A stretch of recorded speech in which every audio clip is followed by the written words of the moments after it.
हम पढ़ेंगे रश्मिरथी खंड काव्य को।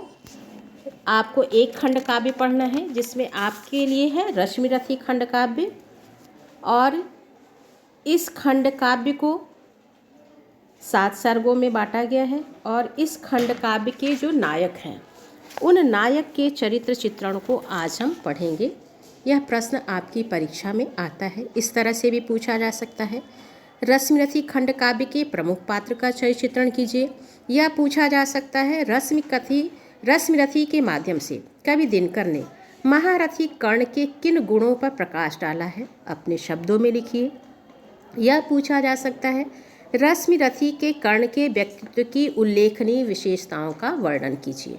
तो आइए, इन सभी प्रश्नों का उत्तर एक है और वह है खंड काव्य के नायक का चरित्र चित्रण। तो कर्ण रश्मिरथी नामक खंड काव्य का कथानायक है। सूत परिवार में पालित होने के कारण वह सूत पुत्र के नाम से प्रख्यात है। कर्ण महाभारत के एक अत्यंत वीर योद्धा, दानवीर, दृढ़ प्रतिज्ञ, कर्तव्यनिष्ठ, संघर्षशील, तिरस्कार और अपमानों से टूटे हुए, दीन दुखियों के प्रति सहानुभूति की भावना रखने वाले, मैत्री धर्म को निभाने वाले एक सच्चे मानव प्रेमी हैं। आइए उनके चरित्र की विशेषताओं के बारे में समझते हैं। तो सबसे पहली विशेषता उनके चरित्र की है वीर योद्धा। कर्ण यद्यपि सूत्रपुत्र कहा जाता है कर्ण को, किंतु वह एक महान पराक्रमशाली है। बचपन में ही राजकुमारों से प्रतिद्वंदिता के समय उनकी शक्ति और क्षमता को देखकर द्रोणाचार्य को चिंता हो जाती है। वे अर्जुन से कहते हैं, किंतु आज जो कुछ देखा उससे धीरज हिलता है। मुझे कर्ण में चरम वीरता का लक्षण मिलता है। बढ़ता गया कहीं निष्कंटक यह उद्भट बाल, अर्जुन तेरे लिए कभी यह हो सकता है काल। तो इस तरह से कर्ण की वीरता के बारे में, कर्ण के पराक्रम के बारे में बताया गया है। अब दूसरी विशेषता कर्ण के चरित्र की है दानवीर। युद्धवीर होने के साथ साथ कर्ण दानवीर भी हैं। उसे ऐश्वर्य और संपत्ति की कोई कामना नहीं है। वह दान भी यज्ञ के लिए नहीं करती। वह अपने यहाँ लौट आए हुए किसी भी याचक को निराश नहीं लौटने देना चाहते। पुत्र अर्जुन की रक्षा के लिए जब इंद्र कर्ण से कवच और कुंडल को मांगने के लिए पहुँचते हैं तो वह सब कुछ जानते हुए भी कवच और कुंडल इंद्र को दे देता है। इंद्र के पहुँचने पे कर्ण कहते हैं, मांगो मांगो दान, अन्न या बसन, धाम या धन दूँ, अपना छोटा राज्य या की या क्षणिक क्षुद्र जीवन दूँ, मेघ भले लौटे उदास हो, किसी रोज सागर से, याचक फिर सकते निराश पर नहीं कर्ण के घर से।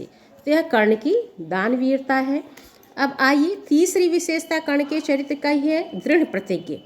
कर्ण जो भी प्रण कर लेते हैं, जो भी संकल्प ले लेते हैं, उसे अंत तक निभाता है। वह अर्जुन के वध के लिए कृत संकल्प है। श्री कृष्ण, कुंती और भीष्म के समझाने पर भी वह अपने इस निश्चय से नहीं हटते।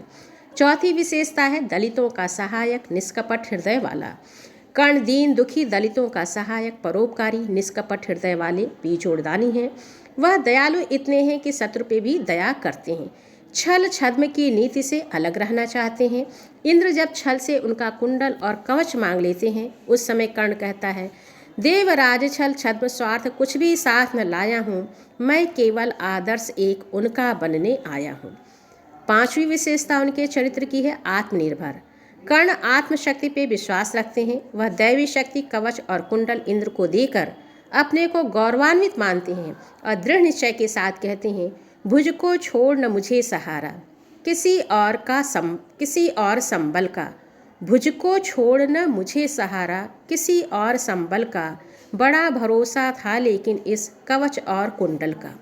अब न कहेगी जगत कर्ण को ईश्वरीय भी बल था, जीता वह इसलिए कि उसके पास कवच कुंडल था। छठवीं विशेषता है आत्महीनता की भावना से प्रेरित संघर्षशील व्यक्तित्व। सब कुछ होते हुए भी कर्ण में संस्कार जनित आत्महीनता की ग्रंथि विद्यमान है। कुंती का पुत्र होते हुए भी उन्होंने लोक लज्जा के कारण छोड़ दिया था और सूत परिवार में पालित होने के कारण कर्ण को सूत पुत्र कहा जाता है और प्रारंभ से ही प्रतिकूल परिस्थितियों से जूझने का, संघर्ष करने का आदि कर्ण है। सातवीं विशेषता कर्ण के चरित्र की है कर्तव्यनिष्ठ। कर्ण अपने कर्तव्य के प्रति पूर्णतः जागरूक हैं। दुर्योधन की मित्रता को वह अंतिम समय तक निभाते हैं।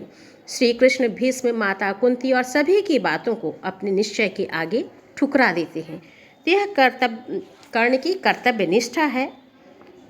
और भगवान कृष्ण उनकी मृत्यु के बाद कर्ण को श्रेष्ठ पुरुष मानते कहते हैं, मगर जो हो मनुज सुवरिष्ठ था वह, धनुर्धर ही नहीं धर्मिष्ठ था वह। तो इस तरह से कर्ण के चरित्र की विशेषताएं हैं। यदि आपसे रश्मिरथी खंड काव्य के नायक का चरित्र चित्रण पूछा जाता है तो आप यह कर्ण के चरित्र की विशेषताएं लिखेंगे।